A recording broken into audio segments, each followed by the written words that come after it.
Hi guys, welcome back or welcome if you're new. It is Sunshine Lorena and this is Vlogmas Bookmas Day 14 and I'm coming at you with the 12 days of Christmas tag.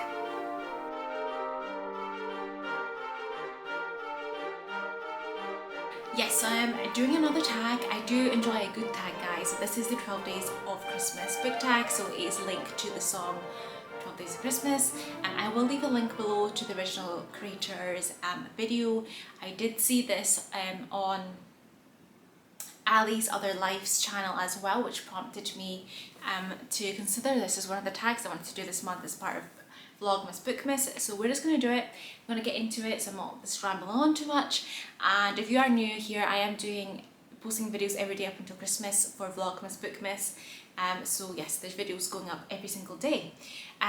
So yeah, let's just get on with it. So question number one, sorry, got my questions here. Question number one, a partridge in a pear tree.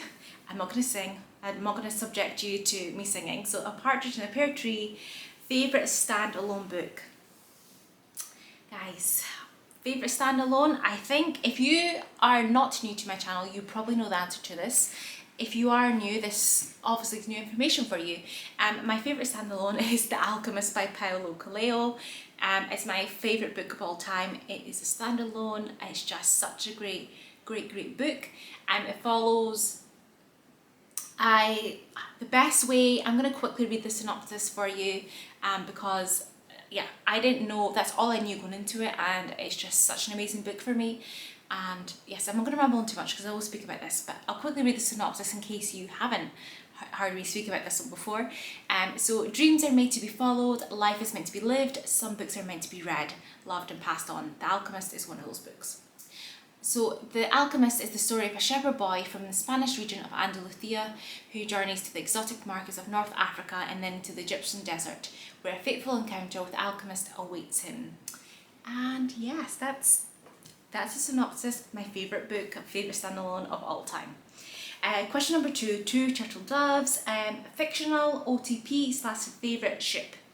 Okay, so if you have not read The Invisible Life of Addie LaRue and you do not want to get I feel like this might be slightly spoilery, so if you don't want, just skip ahead. I will try and put a little timestamp thing here so you know that where to go next, okay? If you're still here, I'm assuming you have either read it or you don't mind a spoiler. So Addie and Luke from The Invisible Life of Addie LaRue, I wanted them to be a couple, okay? I really wanted them to get together in that book. It's just something about them, the vibe. If you've read it, then you will know. But yes, didn't want to spoil it for everyone. So yeah. Question number three, Three French Hens, favourite trilogy. Now I looked on my Goodreads, I had a little scan through, and I do tend to read a lot of standalones. I don't read that many series, I tend to read a lot of standalones, but apparently when I read books that are in it, a part of a series, it tends to be more than three, or maybe it's a duology. I couldn't really see a trilogy that I'd read. There could be, and maybe I've just missed something, but I couldn't see that there was one. So I can't give an answer to this one. However, in 2022, I'm a co-host for the Poppy War Trilogy, and I'll leave my announcement video, etc. So I will be reading at least one trilogy in 2022. So if I was to do this again next year, then I might have an answer. Question number four, Four Calling Birds, favourite fictional beast / creature. So I don't read a lot of high fantasy, where I suppose there would be a lot of fantastical beasts and creatures, etc. I suppose one of my favourite fictional creatures would be Mr. Tumnus from The Lion, the Witch and the Wardrobe. I really liked his character in that, and he is a fawn. So yes, I'd say Mr. Tumnus is the closest you're gonna get on this answer from me. 5 golden rings, guys. So show 5 golden books. I had a look, and I do amazingly have 5 books with golden elements. I'm gonna leave the best one to last. Sorry, I'm gathering them. This is heavy. Oh, wow. Okay, so you already saw this one, The Alchemist. I don't know how well you can see it, but it has those gold elements on there, and I don't know if that's focusing. Focus, maybe? There's gold elements anyway on that one. Then we have Carrie by Stephen King, and the King, Stephen King, it's gold. The edge here, King is gold. And I really like this cover for Carrie. So there's that one, it's like a vintage King. I enjoy a good vintage King cover. Then we have Eleanor Olympus is Completely Fine by Gail Honeymoon, and there are gold elements around, the gold stars, etc. But again, I don't know how well that's coming up on camera. But they're there, guys, they're there. Then we have this collection of Jane Austen that is Pride and Prejudice, Sense and Sensibility in Northanger Abbey. So obviously there's gold here, these gold elements, and it's gold edging. And then, like I said, the favourite one, it's the heaviest one out of these, is the complete collection of novels by Jane Austen. So it includes all 6 of them. So as you can see, it's a gorgeous cover. There's gold here, there's gold around, there's gold at the back, and shiny gold edges. So yes, those are my 5 golden books. Question number 6. 6 Geese a Laying, Rotten Egg. What's your least favourite book? This is a hard one. There's a few that I've really not liked, and I'm gonna go with The Dilemma by B.A. Paris.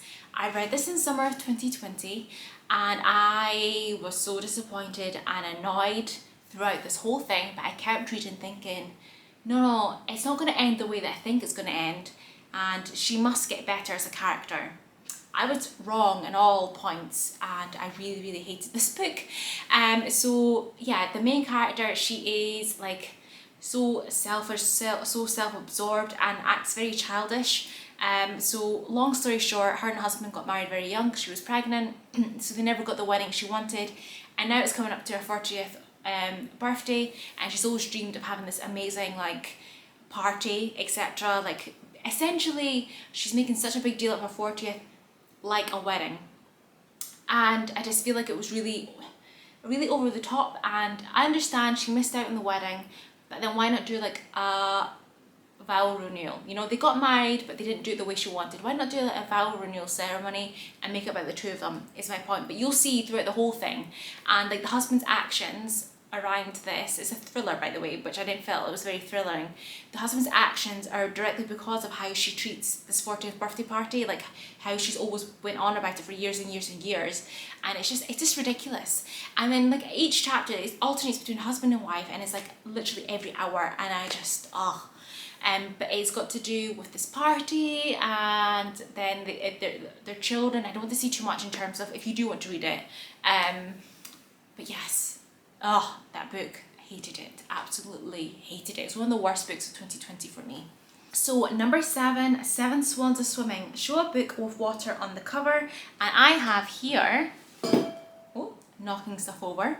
I have here The Institute by Stephen King. I read this back in April this year. It was a 4-star for me. I really, really enjoyed it. But as you can see, water scene.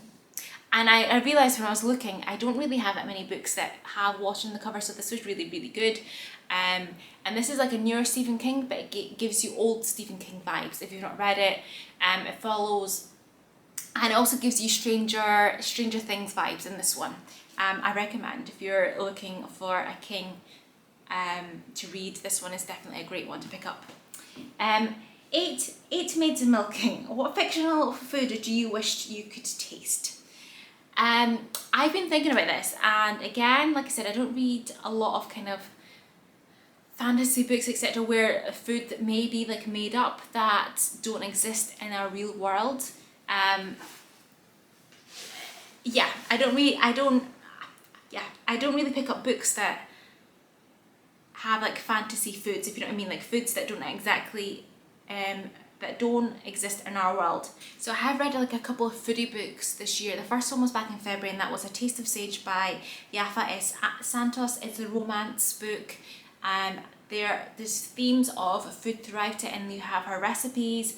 And if I might be remembering this wrong, but I listened to the audiobook. I borrowed the audiobook, but I think at the end, like, there's the recipes, but food is woven throughout the story, and I really, really enjoyed it. The second kind of foodie one that I have read this year was Mambo Murder by Raquel v.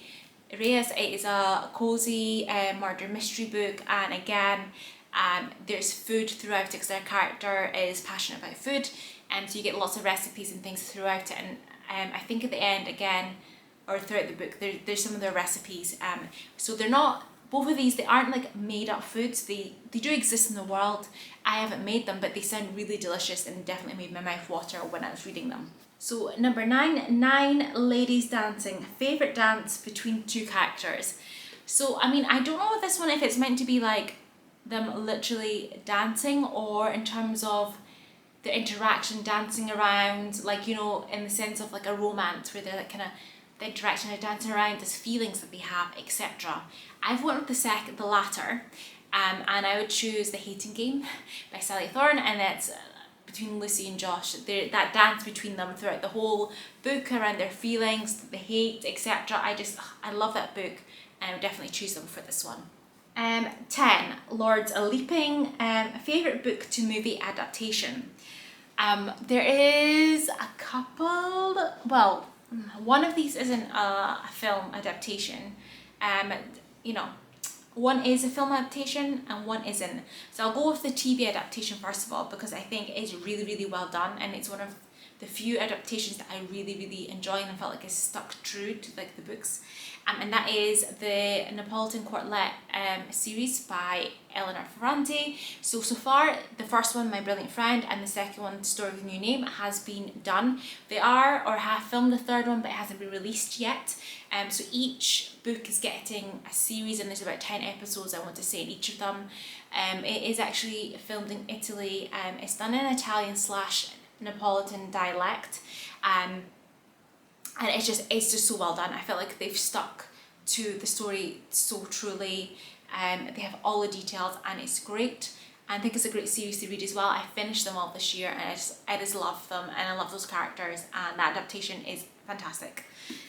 Then the one that is actually a film, that is The Notebook by Nicholas Sparks. I really love this book, and I love the film as well. I love them both, and it's such a great adaptation for me. I felt like, again, pretty true to the book. I feel like I don't always read and watch them at the same time, so maybe there is details missing, but I enjoy both of them. It's not adaptation that I'm mad about, because sometimes, you know, you get mad at certain adaptations because they're just terrible, but this isn't one of them. Then 11, Piper's Piping. A favourite book to movie adaptation soundtrack. Oh, I thought I was rereading the same question, and that's why I kind of paused. Soundtrack.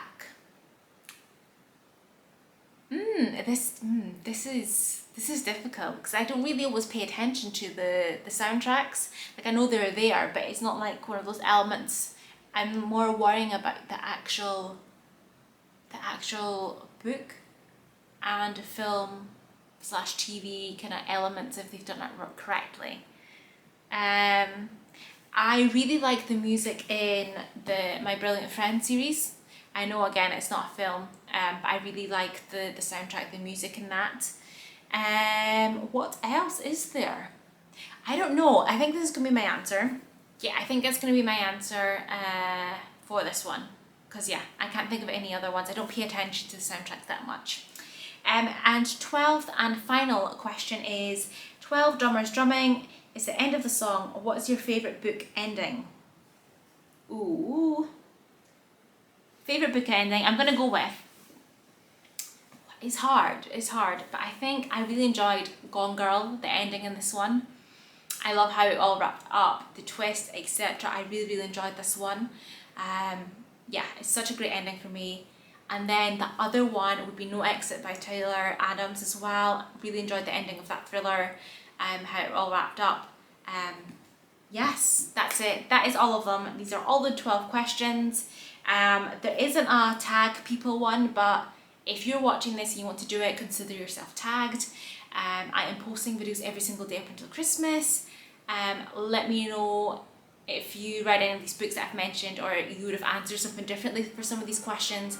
And if you do tag yourself, let me know. I'd love to see it. And yeah, just comment, like, subscribe, and I will hopefully see you in the next one, which is tomorrow. Bye.